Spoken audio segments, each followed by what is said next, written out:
Everyone, welcome to this explainer. We're diving straight into a massive data drop from Al Jazeera today to break down exactly what's happening with the 2026 World Cup. And look, this isn't just your standard tournament update.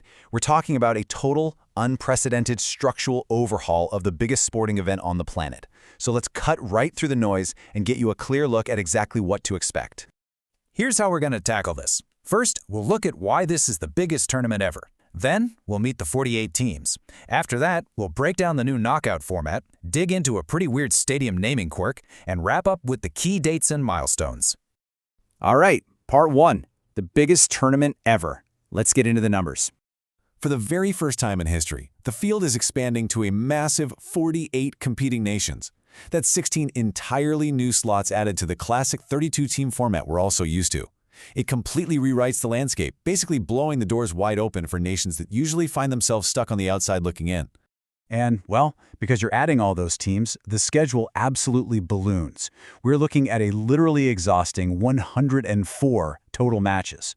Just wrap your head around that sheer volume of soccer. To actually fit all those games in, they're spreading the action out across 16 different venues.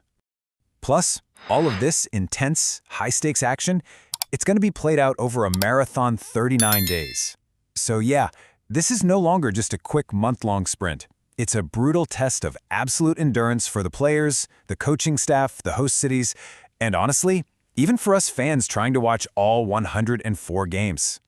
And to make it even wilder, the logistics of pulling off this 39-day, 104-match behemoth are split across 3 host nations: Canada, Mexico, and the United States. It's a massive geographical footprint, marking the tournament's grand return to North America after a 32-year hiatus. Honestly, just the travel schedules alone are going to be a huge factor in who ultimately hoists that trophy.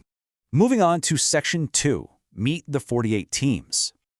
So this massive field is broken down into 12 groups, running all the way from Group A to Group L. And if we just look at this snapshot of the first 3 groups, we are getting some incredible cross-continental matchups right out of the gate.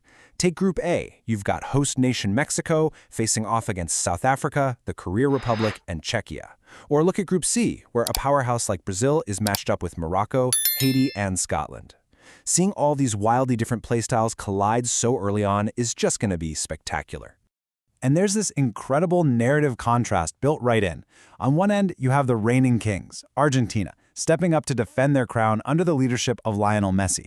But on the totally opposite end of the spectrum, thanks to that 48-team expansion, we have 4 nations making their historic first-ever tournament debuts.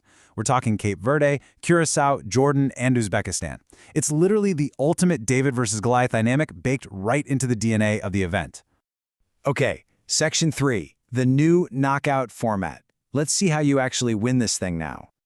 As always, we start with the group stage. But unlike older tournaments where surviving your group dropped you right into the round of 16, teams are now dumped into a completely new knockout tier, the round of 32. This adds a brutal, highly pressurized extra hurdle just to reach the final. It essentially means the eventual champion has to survive one more sudden death elimination match than any winner before them. No pressure, right? Next up, Section 4, the stadium naming quirk. If you take a close look at the official match schedule from our source, you'll probably notice that some very familiar venues suddenly have strange, unfamiliar new names, which obviously begs the question, why is FIFA doing this? Why rebrand world-famous arenas? Well, the answer boils down to ambush marketing.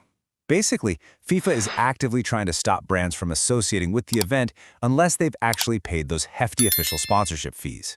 They fiercely protect their official partners, so there's absolutely no way they're allowing free global advertising for non-sponsors. To enforce this anti-ambush marketing rule, venues are systematically stripped of their lucrative corporate titles. For the duration of the event, they're renamed strictly for their host cities. So heavily branded MetLife Stadium magically transforms into the New York, New Jersey Stadium. Same deal for SoFi Stadium, which gets neutralized into the Los Angeles Stadium. It's honestly a massive logistical flex of FIFA's brand control. Finally, Section 5, key dates and milestones. Get your calendars out. The tournament officially ignites on June 11th with the opening match down in Mexico City. After over 2 weeks of intense group stage play, the dynamic flips entirely on June 28th. That's when the high-stakes, sudden-death knockout stage begins with that brand-new round of 32. And finally, the sole survivor of this grueling marathon will be crowned champion on July 19th at the New York, New Jersey Stadium. As our source data clearly points out, we really have to internalize that this isn't just another routine installment of a tournament. It's a sprawling, unprecedented logistical giant spanning an entire continent. It is quite literally altering the record books with its sheer size and scope. Which leaves us with this final, provocative thought.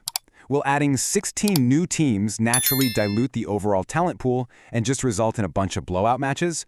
Or, by inviting nations like Cape Verde and Uzbekistan to the global stage for the very first time, are we about to witness the most unpredictable, thrilling underdog stories in soccer history?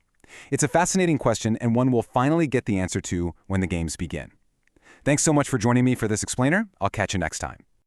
So, did you find today's explainer useful? Then definitely drop a like, share it out, and subscribe to join the family. Tell us, what should we explore next? Stay well.